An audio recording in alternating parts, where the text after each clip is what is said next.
If fat loss feels like a struggle for you, I'm going to show you exactly what you need to do to put it on easy mode. So easy, you'll be surprised when it actually works. Let's go over the easy stuff first. Let's say you're working out 3 times a week. Keep it simple. You don't need to change your workout every single week. You don't need to do something different constantly. Follow a solid plan with a solid split for 3 to 6 months. If you want to give yourself some variety, you can change, let's say 2 or 3 exercises, but the foundation still needs to be the same.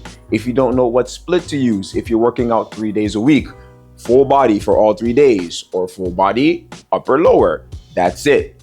Keep it that simple. Don't overcomplicate it. All you need to do at this point is make sure that you are progressing, either lifting heavier weight, being able to do more reps, or your technique gets better. Keep your activity high, but keep it simple. Go for a 20 to 30-minute walk. Do an easy bike ride. You'll be able to burn hundreds of extra calories per week without even thinking. Now that we got that stuff out of the way, here's the first thing. One of the biggest fat loss journey killers is decision fatigue. Every single day, you are wasting so much energy making simple decisions. What should I eat for breakfast? What should I eat for lunch? Should I skip breakfast? Are eggs okay? What about my cholesterol? You're using and wasting your energy in the wrong places, making it harder for you to make good decisions. Because after wasting so much mental energy being indecisive, you're just gonna go grab the bag of chips or the pack of cookies. So let's stop that. Here's how we fix it. Eat the same meals every day. Keep it constant. Day in, day out, pick 3 to 5 meals that you like, that taste good for you, and that you can make over and over and over again without thinking, is it boring? Yes, but boring works. You have to learn how to put portion control into autopilot. The first thing you gotta do, build every single one of your meals around protein. Every meal needs to have anywhere from 30 to 50 grams of protein, or 1 or 2 portions of protein in every single meal. 1 portion is like a palm size. 1 or 2 of those in the meal, you're good. Now imagine a plate right here. Half of your plate is gonna be your veggies, your volume, your low calorie options. 20 to 30%, that's going to be your protein. And then the rest of it, you can ratio it out depending on your preference, but it's gonna be fats and carbs. Pick what you like. You're allowed to enjoy your food, pumpkin. It's okay. Cook more meals at home. Easy recipes that take 10 to 20 minutes. If you can't cook, now is the time to learn. You're spending so much time going out to eat. You don't know what you want to eat. You want to go for McDonald's or Chipotle or Burger King or Popeyes or A&W. It's too much. There's too many decisions being made. Save money from going outside. Meal prep. Make your food in bulk. Pick meals where you're confident that you're not going to burn your house down. Eat mostly whole foods.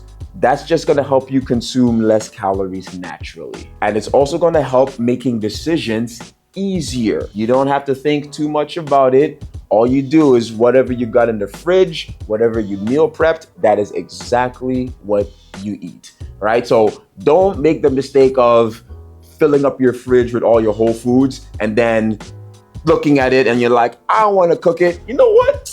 Let me go get some fast food real quick. Plus, when you eat more whole foods, you're gonna feel more satisfied, you're gonna feel more full, cravings are going to go away, your energy is gonna be more constant. This stops happening. Control your mouth, control your food. The second thing you have to do is make small changes. When most people try to make a positive change in their lives, what they usually do is they go cold turkey. They go from 0 all the way up to 100.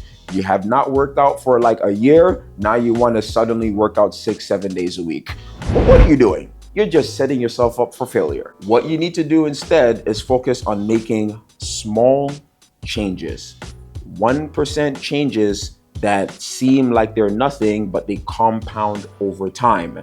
And the way to do this is that you have to take yourself out of autopilot and stop going through the motions in your daily life and daily routine and start making conscious decisions. We all have habits and routines in our lives that take us further away from our goal. And by changing one small thing, you can make a huge difference. Like, instead of eating out every single day, make 2 meals at home. You'll save calories. Instead of going for that high calorie snack, replace it with something more low calorie, or replace it with fruit.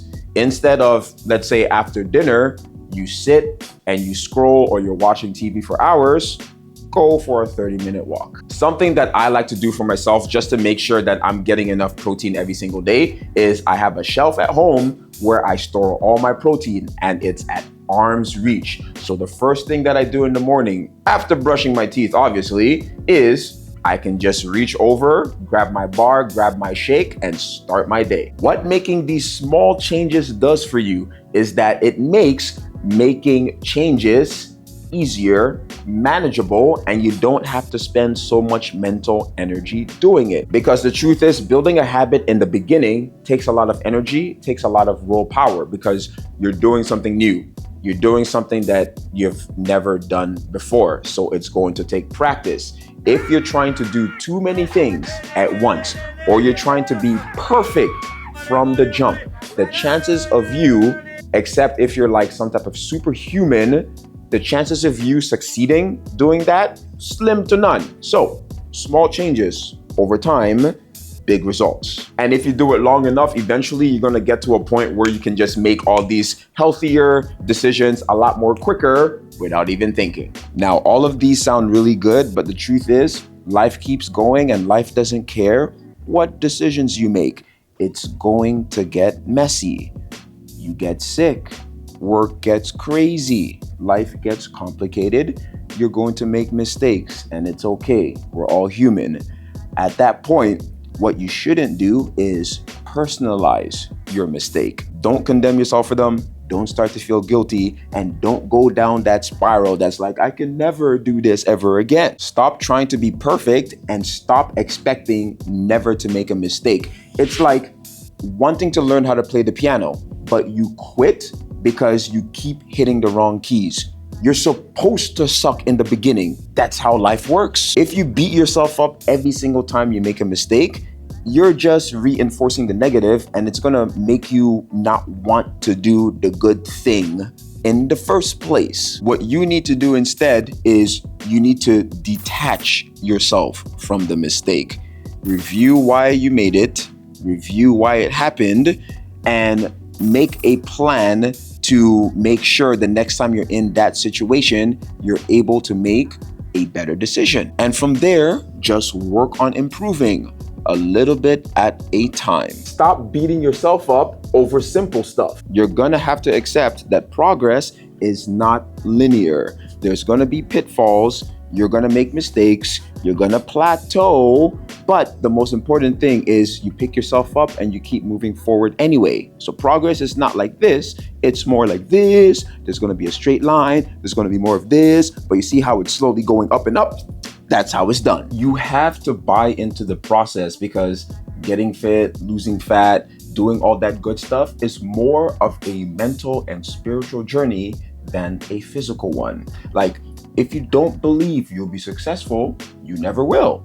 If you don't believe that you can lose fat or that you'll never be fit, then the chances are you most likely won't. Your fat loss journey is all about becoming the person that can lose fat, but also maintain it long term. Because there's no point if you lose weight, you lose fat, but you still continue to act and behave like a big back. You're just gonna go right back to where you were before. If you're not right up here, in here, and you don't completely transform yourself into a person that can maintain a certain level of fitness, you will always go back to whatever your default is. Because at the end of the day, you're going to fall to the level of your habits and your systems. If you want to avoid this vicious cycle of going back and forth, what you need to do is you need to fall in love with the process. Stop stressing about the outcome. Focus on the daily habits that are going to get you closer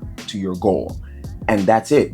Just do that day in, day out. You're building a wall brick by brick on a daily basis. It might not look like you're getting anywhere, but 6 months down the line, 1 year down the line, you take a step back and you're like, whoa, this wall is huge. Or you take a step back and you're like, I don't recognize that person in the mirror. Damn, I look good. At the end of the day, it's the habits that determine the outcome.